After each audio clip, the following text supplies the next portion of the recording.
जब तक सनातन धरती है, सूर्य है, चांद है, तब तक इस देश को योगी जी और मोदी जी जैसा नेतृत्व मिलता रहे, इस देश को ऐसा नेतृत्व मिलता रहे। इनके आगे पीछे कोई है नहीं, ये भ्रष्टाचार कर नहीं सकते, ये किसको जोड़ के देंगे, किसको बांट के जाएंगे। भगवान से हम यही प्रार्थना करते हैं कि ऐसे शासक इस देश में बने रहें और सदा ऐसे शासकों का ही इस देश में शासन चलता रहे।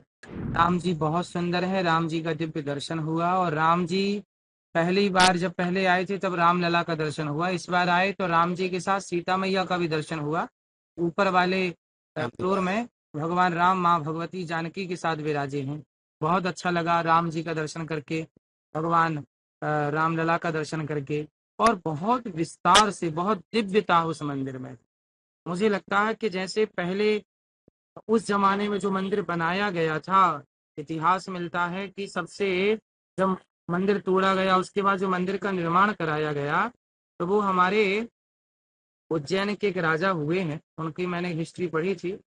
और भी तमाम राजा हुए हैं जिनका आपने देखा होगा कि हम लोग जब लिखते हैं ना कि संबद, विक्रम संबद, विक्रमादित्य, राजा विक्रमादित्य के द्वारा भी मंदिर का निर्माण कराया गया था, जहां तक मेरी जानकारी है।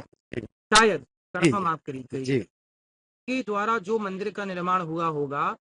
मुझे लगता है उस जमाने की उस भव्यता के मंदिर का निर्माण, आज की भव्यता मुझे लगती है आज का भव्य मंदिर है, और ज्यादा भव्यता इसमें वर्तमान बनाने वाले कारीगरों ने, इंजीनियरों ने, आर्किटेक्टों ने खूब मेहनत की और बहुत अच्छा बेजोड़ मंदिर बनाया है।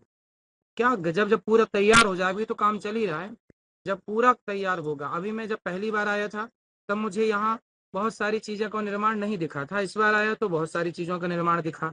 अब तीसरी बार जब मैं आऊंगा शायद पूरा निर्माण हो चुका होगा, तब भव्यता पूरी उभर के आएगी और दिव्य है। मुझे लगता है कि देवता भी ऐसे दिव्य मंदिर का, ऐसी भूमि का दर्शन करने तो आते ही हैं, लेकिन वो देवता भी आके खुश हो जाएंगे, वाह दिव्य मंदिर में हमारे रामलला बैठे हुए।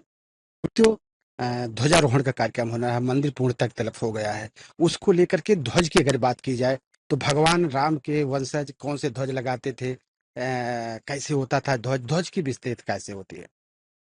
देखिए भगवान राम तो जो ध्वज लगाते थे वह सनातन का ध्वज जो है वो भगवा ही है, क्योंकि सूर्य उदय और सूर्यास्त में जो सूर्य का रंग है वो सूर्य वंश राम है।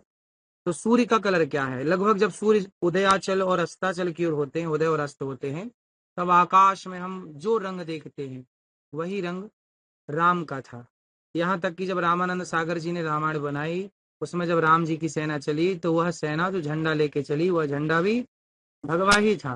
तो कहने का अर्थ ये है कि राम जी का ध्वज भगवा ही है, इसलिए राम जी का वह झंडा मंदिर में जो ध्वजारोहण हो। और ये हनुमान जी का, हनुमान जी को सिंदूर चढ़ता है, हनुमान जी ने भी वही रंग ग्रहण किया जो राम को प्रिय था, और राम जी का वह रंग हनुमान जी ने लिया। तो हनुमान जी और राम जी का वही झंडा है, झंडा जो सनातन का प्रतीक है, जो उदय का प्रतीक है, जहां आपके जीवन में उत्थान को दर्शाता है भगवा रंग, आपके निर्माण को और बढ़ाता है, जो आपकी तरक्की है, आपकी प्रगति है, जो आपकी आगे बहुत उन्नति करनी है। आज सूर्योदय हुआ है तो उस रंग के साथ हुआ है, तो आपके जीवन का भी नया सूर्योदय उस रंग के साथ हो, यह वह झंडा दर्शाता है। तो अयोध्या त्रेता युग की तरह सजाया जा रहा है, अलौकिक किया गया है, कैसा लगा आपको अयोध्या राम बहुत नगरी? अच्छा। हम यहाँ पढ़े भी हैं, 2009 और 2010 में हम यहाँ थे, तब की अयोध्या और आज की अयोध्या में बहुत अंतर हम खुद देख रहे हैं। जी जब हम यहाँ पढ़ते थे तब यहाँ किस तरह की चहल पहल थी, किस तरह का यहाँ लाइटिंग थी, किस तरह का निर्माण था, वो भी हमने देखा। और आज 2025 में जब खड़े हैं तब भी हम देख रहे हैं कि जमीन आसमान का अंतर है। बहुत तरक्की की है अयोध्या ने, और बहुत मेहनत की है सरकार ने इसे इतना सुंदर बनाने में। इसलिए आप सबका योगदान, राम के चरणों में आप सदा समर्पित रहें। हम राम के देश में रहते हैं, कहते हैं जिस देश में राम राज्य हो वही देश देश है। इसलिए राम राज्य मतलब मर्यादा का राज, मर्यादा की स्थापना जीवन में होगी तो राम राज्य होगा। राधे राधे। गुरुदेव, दीपोत्सव भगवान राम के लिए मनाया जाता है, अयोध्या का खास त्योहार पूरे विश्व में ऐतिहासिक गिनीज बुक ऑफ वर्ल्ड में दर्ज हो चुका है। और इस बार और भव्य होगा, उसको लेकर कैसे देखते हैं? आपकी ये दीप महोत्सव कैसे? जलाए जाते हैं, लाखों दीपक जला करके उत्सव मनाया जाता है, अच्छा है।